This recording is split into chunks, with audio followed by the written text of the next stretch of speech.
Good morning student. Apex college की online classes में आपका स्वागत है। इनकम टैक्स एक्ट 1961 के बारे में हम जानेंगे, क्योंकि हमारे को जो बीकॉम फाइनल ईयर के अंदर जो बुक है फर्स्ट पेपर की, वो इनकम टैक्स की बुक है और इसी एक्ट के बारे में पूरा का पूरा उसमें समझाया हुआ है। तो इनकम टैक्स एक्ट 1961 क्या है, इसके बारे में वन बाय वन जानते हैं। तो इनकम टैक्स किस चीज़ पे लगता है? You earn it and the government takes a part, यानी a big part of it. आप जितना कमाएंगे उसका कुछ पार्ट गवर्नमेंट आपसे क्या करेगी, ले लेगी। ठीक है, उसी को हम क्या बोलते हैं, इनकम टैक्स बोलते हैं। तो इनकम टैक्स के बारे में आप जान गए कि यानी आपकी इनकम के ऊपर लगने वाला टैक्स। इनकम टैक्स कैसे आया इंडिया के अंदर, किस तरीके से इनकम टैक्स का इतिहास रहा, इसकी हिस्ट्री रही, उसके बारे में अपन जानते हैं। तो यहाँ देखेंगे आप कि income tax was the first introduce in India in 1860। जब 1857 की जब क्रांति हुई थी, उस समय काफ़ी भारी नुकसान हुआ था। तो अंग्रेज़ों ने क्या किया, 1860 के अंदर इनकम के ऊपर टैक्स लगाया, जिसे इनकम टैक्स के नाम से जाना गया था। 1860 के अंदर by the British ruler James Wilson, who become the first India's finance member, जो कि इंडिया का पहला फाइनेंस मेंबर बना था, सदस्य बना था, वित्तीय सदस्य। तो उसने क्या किया, जेम्स विल्सन ने, in the order to meet heavy expenses and losses suffered by the ruler due to the Indian first freedom movement 1857, जो 1857 की जो क्रांति करी थी, उस क्रांति के कारण जितना भी नुकसान हुआ, जितना एक्सपेंसेस हुए, उन सब एक्सपेंसेस को रिकवर करने के लिए क्या लगाया गया था, इनकम टैक्स लगाया गया था। It present the income tax act 1961 is force in India. अभी इंडिया में कौन सा एक्ट चल रहा है इनकम टैक्स का? 1961। The present income tax act was the enacted in 1961। अभी जो इंडिया में एक्ट चल रहा है वो 1961 में बना था। ठीक है, और 1 अप्रैल 1962 से इसको क्या किया गया था, इंडिया में अप्लाई किया गया था। ठीक है, यानी हर बंदे को जिसकी इनकम 1 अप्रैल 1962 से स्टार्ट हुई थी, उसे इनकम टैक्स की श्रेणी में रख दिया गया था। इसी तरीके से अगर इसकी थोड़ी सी और डिटेल की मैं बात करूं, तो इनकम टैक्स एक्ट की तो 1956 के अंदर ही गवर्नमेंट ने इस एक्ट को बनाने के लिए जो परमिशंस वगैरह थी वो एक लॉ कमीशन को दिया, एंड लॉ कमीशन ने अपनी रिपोर्ट के अंदर इन सब चीज़ों के बारे में डिस्कस वगैरह करते हुए, ठीक है ना, तो 24 अप्रैल 1961 को ये लोकसभा के अंदर बिल पास किया, और लोकसभा में ये बिल पास होने से लोकसभा के अंदर उन्होंने पेश किया, और 1 मई 1961 को ये बिल क्या हुआ, लोकसभा से पास हो गया। ठीक है, और तब से ये एक कानून के तौर पे जाना जाने लगा। तो this act of 1961 has since been amended number of times. इसमें काफ़ी अमेंडमेंट का मतलब होता है सुधार हो चुके हैं। क्या हो चुके हैं? सुधार। अब देखते हैं इनकम टैक्स क्या है। What is the income tax? Income tax क्या है? It is a tax on income. Income के ऊपर लगने वाला टैक्स। आप जितना पैसा अर्न करेंगे उसके ऊपर लगने वाला टैक्स होता है ये। It is revenue for government. किसका रिवेन्यू है? गवर्नमेंट का। And indicates outflow of cash for a person who is liable to pay the tax. यानी जो बंदा टैक्स पेबल करने के लिए दायी है, उत्तरदायी है, उसके ऊपर कैश का क्या होता है, आउटफ्लो के थ्रू कैश लिया जाता है, टैक्स लिया जाता है। Income tax is a tax levied on the total income of the previous year of every person. यहाँ आपको एक चीज़ समझनी है कि इनकम टैक्स आपके जो पिछले साल आपने कितना कमाया, उस प्रीवियस ईयर की इनकम के ऊपर चार्ज किया जाता है। ठीक है, अभी आगे हम पढ़ेंगे कि असेसमेंट ईयर क्या होता है, प्रीवियस ईयर क्या होता है। तो जो बंदा पिछले साल, गत वर्ष में जो उसकी आय होती है, उस आय की कुल आय के ऊपर टैक्स की कैलकुलेशन की जाती है। इसी तरीके से तो इनकम टैक्स क्या होता है आपने समझा। अब इनकम टैक्स एक्ट की बात करते हैं कि इनकम टैक्स एक्ट में क्या क्या स्पेशल चीज़ें आई। तो देखो 1961 के अंदर इनकम टैक्स का एक्ट बना था, ओके, और समय समय पे इस पे क्या क्या चेंजेस आए, उन चेंजेस की बात करेंगे हम। तो the act determines which persons are liable to pay tax and in respect of which income. तो ये एक्ट ये पता लगाता है कि कौन सा बंदा टैक्स देने के लिए लायबल है और उसकी इनकम कितनी है जिसके ऊपर टैक्स लिया जाए, okay. The sections lay down the law of income tax. Income tax के अंदर सेक्शंस बनाए गए and the schedules lay down certain procedures and make certain list which are the referred to in the sections। sections के अंदर अलग अलग list वगैरह को बनाए गए जिन्हें हम क्या बोलते हैं, शेड्यूल्स बोलते हैं। और इन्हीं में ही इनकम टैक्स की रेट्स वगैरह, कितनी इनकम पे कितना टैक्स लेना है, कितनी छूट देनी है, इन सब के बारे में इसमें डिस्क्लोज किया गया है, लिखा गया है। However, the act does not prescribe the rate of income tax। इस एक्ट के अंदर रेट ऑफ इनकम टैक्स को अभी तक पूरी तरीके से डिस्क्राइब नहीं किया गया है, ठीक है। समय समय पे ये बदलती भी रहती है। The rate of income tax are prescribe every year. हर साल क्या किया जाता है, इसे प्रिस्क्राइब किया जाता है, बताया जाता है कि इस साल इतनी % टैक्स लगेगा, इतना % टैक्स लगेगा। तो हर साल क्या होती है, चेंज होती रहती है एज ए फाइनेंस एक्ट के अकॉर्डिंग, जिसे हम बजट बोलते हैं। क्या बोलते हैं, बजट। जैसा बजट आता है उसी के अकॉर्डिंग टैक्स की रेटें डिसाइड की जाती है। फिर फाइनेंस एक्ट क्या है, हर साल every year the finance minister of the government of India present the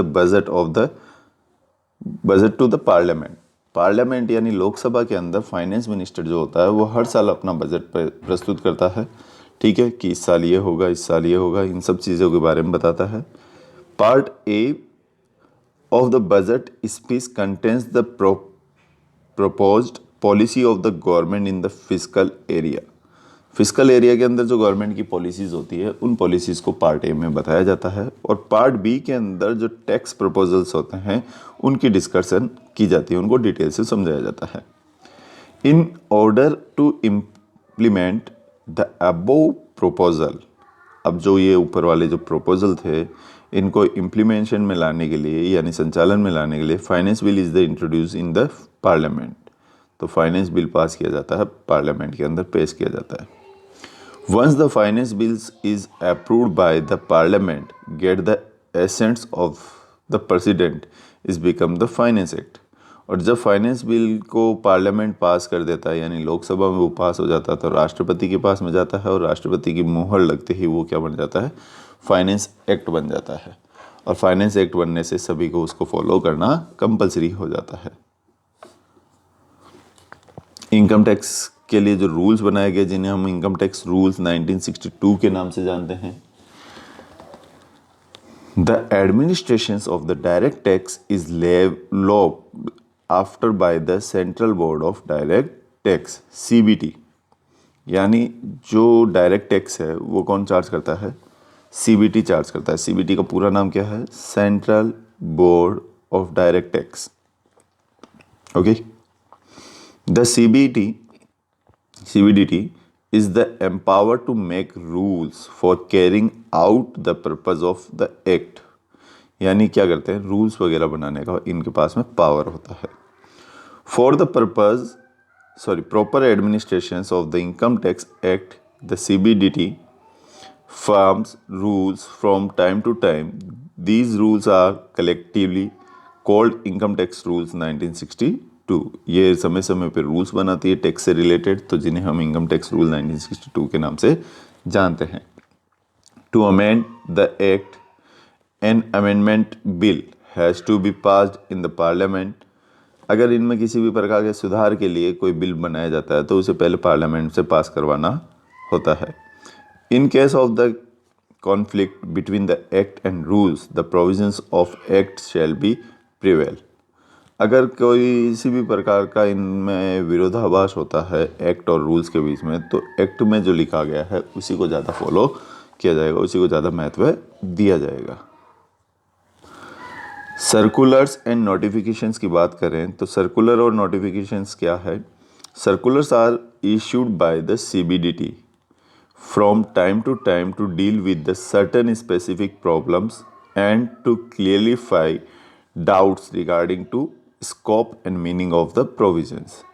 तो सर्कुलर का मतलब क्या होता है? जो सूचनाएं होती है समय समय के बारे में बताया जाता है टाइम टू टाइम कि आपको जो टैक्स है वो इतने टाइम से इतने टाइम तक भरना है, टैक्स के लिए आपको ये चीज़ें देखनी है। तो इन सब चीज़ों को सर्कुलर के अकॉर्डिंग बताया जाता है, यानी समय समय पे जो सूचनाएं मिलती है वो कहाँ मिलेगी? हमारे वो सर्कुलर में। These circulars are issued for the guidance of the officers and SSC। Officers और एसएससी को गाइडेंस देने के लिए सर्कुलर क्या किए जाते हैं? जारी किए जाते हैं। The department is bound by the circulars while such circulars are not binding the SSC, they can take advantage of beneficial circulars। तो कुछ डिपार्टमेंट की तरफ से सर्कुलर्स होते हैं जो कि डिपार्टमेंट को बाउंड करते हैं कि वो ऐसे सर्कुलर्स नहीं निकाले जिससे कि एसएससी को किसी प्रकार की परेशानी हो। एसएससी मतलब टैक्स देने वाला जो बंदा है, ठीक है, उसको बेनिफिशियल एडवांटेज मिलने चाहिए उन सब चीज़ों से। इसी तरीके से अगली स्लाइड में हम देखते हैं कि case laws and the doctrine of precedents. Case laws are the decisions of the various income tax appellate tribunal and the high court and supreme court. तो यहाँ क्या होता है कि अलग अलग तरीके की टैक्स की रेटेज होती है, तो उन सब टैक्स की रेट से रिलेटेड किसी भी प्रकार का डिसीजन लेना होता है तो सबसे पहला डिसीजन लेने का काम कौन होता है? एपीलेट ट्रिब्यूनल करता है। एपीलेट ट्रिब्यूनल का मतलब यहाँ पर अपन समझ सकते हैं कि जो टैक्स से रिलेटेड सुनवाई जो है टैक्स डिपार्टमेंट की तरफ से एक बंदा नियुक्त किया हुआ होता है जिसे अपन क्या बोलते हैं? एपीलेट ट्रिब्यूनल, ठीक है। और अगर वहाँ से भी ऊपर जाना होता है तो फिर हाई कोर्ट होती है, और हाई कोर्ट से भी ऊपर जाना होता है तो सुप्रीम कोर्ट होती है। Decisions of supreme court are binding on all lower courts and tax authority in India. Supreme court ने कोई डिसीजन दे दिया तो उसे सभी कोर्ट को मानना होगा और टैक्स अथॉरिटी को भी उसे मानना होगा। High court decision are binding only in the states. High court का जो डिसीजन है वो केवल उसकी स्टेट्स तक ही बाइंडिंग होगा, which are within the जुडिशियंस of that particular high court area के अंदर ही होगा। जैसे राजस्थान के हाई कोर्ट ने कोई डिसीजन दिया है तो वो केवल राजस्थान के अंदर ही वैलिड होगा, ठीक है। उसे आउट ऑफ राजस्थान मानना ना मानना एसएससी के ऊपर डिपेंड करता है। Decisions of the one high court has the prescripts power over other high court when deciding similar issues. एक हाई कोर्ट के डिसीजन को दूसरी हाई कोर्ट के पास भी वो पावर होता है फॉलो करने का, ओके। फिर नेक्स्ट पॉइंट क्या कहता है कि आईटीएटी मतलब appellate tribunal, income tax appellate tribunal, पूरा नाम इसका ये है। Can be single member bench, एक सिंगल मेंबर बेंच होती है, या फिर 2 मेंबर बेंच हो सकती है, या स्पेशल बेंच हो सकती है, या 3rd मेंबर बेंच के तौर पे भी इसको जान सकते हैं। यानी ये बेंच मेंबर का मतलब इतने लोग मिलकर इसकी सुनवाई कर सकते हैं।